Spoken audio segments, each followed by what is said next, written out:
The Conditional Bride Part 7. Writer Anjudi Sarka. 2 days later. Today Sarovi will be leaving for Mumbai with Brodabir. Since morning, everyone at home has been busy preparing for their departure. In these 2 days, Sarovi and Broda have hardly spoken to each other. In fact, Broda has almost behaved as if he couldn't see Sarovi at all. This made Sarovi very sad, yet she didn't let anyone see her pain. Now she's sitting alone in her room, feeling low, while Kumali Devi is helping to pack their luggage. Kumali, what's wrong, dear? I've been seeing you sitting sadly since morning. You think it doesn't hurt us. But tell me, my child, what else can we do? You have to go with your husband, don't you? He has such a big business to look after for that, even through all my pain, I never stop him. So don't be sad. We'll come to visit you, and you'll come here too, right? Saying this, she hugged Sarovi warmly. And as soon as Kumali touched her, Sarovi broke down in tears. Sarovi, how will I live with your son, Ginny Ma? I still don't even know him properly. Please, don't send me away. Let me stay here. Kumali, what's this, Ginny Ma? Call me Ma, child. And listen, so what if you don't know him well yet? He's your husband now. From today, he's your closest person, do you understand? He'll look after your needs and comfort, and you'll look after his. You two have to spend your lives together now. Isn't that right? Hearing Kumali Devi's words, Sarovi's heart sank even more. Because she knew very well that Kumali Devi's words would never come true. They could never truly live together, because she was bound to Brodabir only under his conditions. Kumali, all right, everything's packed now.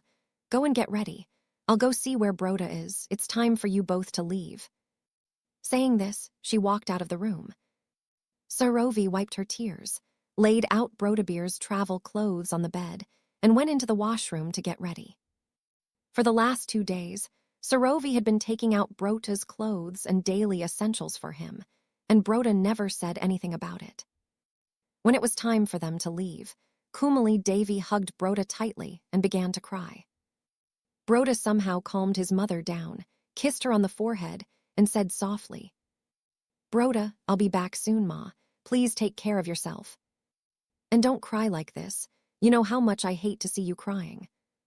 "Kumali, you won't understand now, son, why I cry every time you leave.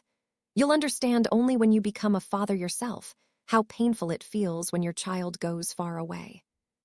At her words, Broda's eyes unconsciously turned towards Sarovi, who stood quietly in a corner with her head bowed.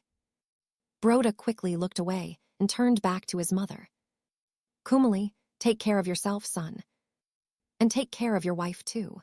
From now on, she's your responsibility." Broda nodded and asked, "Broda, Ma, where's my brother? Haven't seen him for 2 days. Even today, when I'm leaving, he's not here." "Kumali, don't know, son. Who knows where that boy keeps wandering? Whenever I ask, he just says he was busy with work. His face looks so pale these past 2 days. Just then, the driver called out, "Driver, Dada Babu, the car's ready. Please come."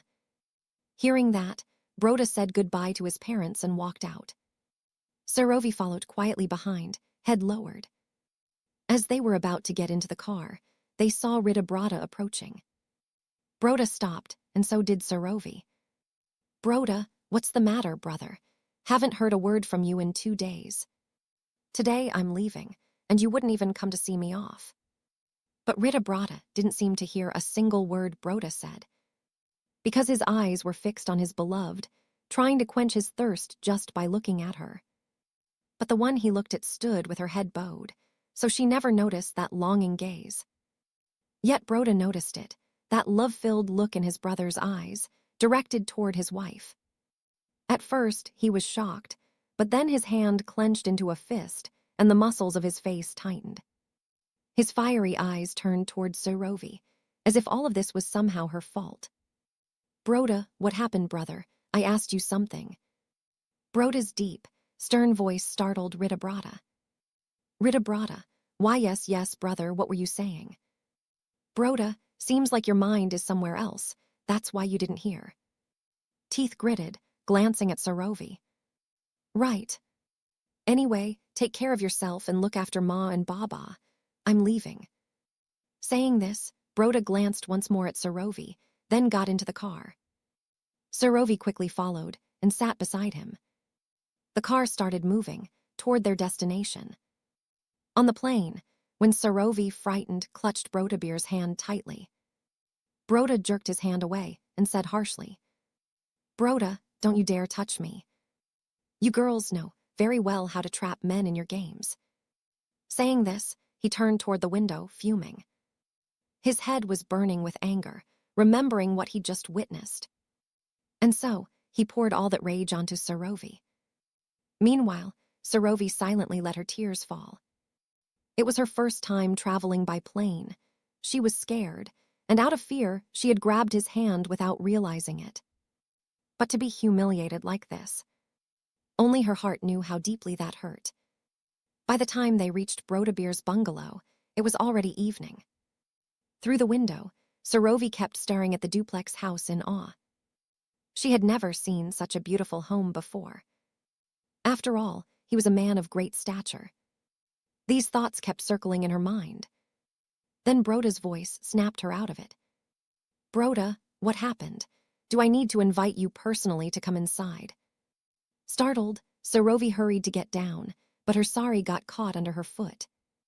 And she stumbled right into Brodabeer.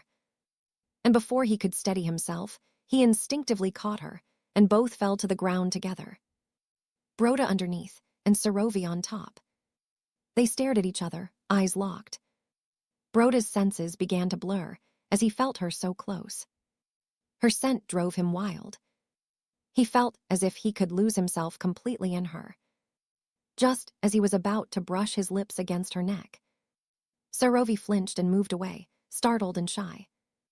That broke Broda's trance. He immediately pushed her off, got up, dusted his clothes, and looked at her with burning eyes.